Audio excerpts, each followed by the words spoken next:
Harga sembako di Pasar Impres, Kota Namlea, Kabupaten Buru masih terpantau stabil, Rabu 5 Juni 2024. Meskipun ada sedikit pergerakan pada harga beras, secara umum harga kebutuhan pokok tetap dalam kondisi normal. Randi, salah satu pedagang di Pasar Impres Kota Namlea, ia menyatakan bahwa penurunan harga beras adalah kabar baik bagi masyarakat. Saat ini, minyak goreng merek Bimoli dijual seharga Rp105.000 per jerigen.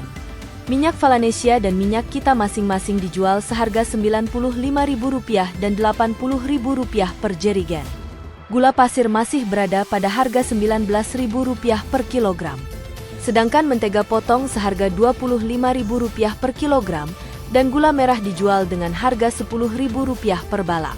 Sementara itu, harga beras mengalami penurunan menjadi Rp350.000 per 24 kilogram. Turun dari harga sebelumnya yaitu Rp390.000 saat menjelang Lebaran.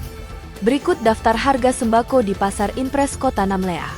Minyak Bimoli Rp105.000 per geng, minyak Valanesia Rp95.000 per geng, minyak kita Rp80.000 per geng, gula pasir Rp19.000 per kilogram, mentega potong Rp25.000 per kilogram, gula merah Rp10.000 per balak.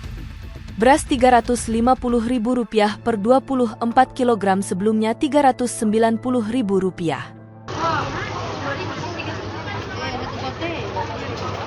Download Tribun X sekarang, menghadirkan lokal menjadi Indonesia.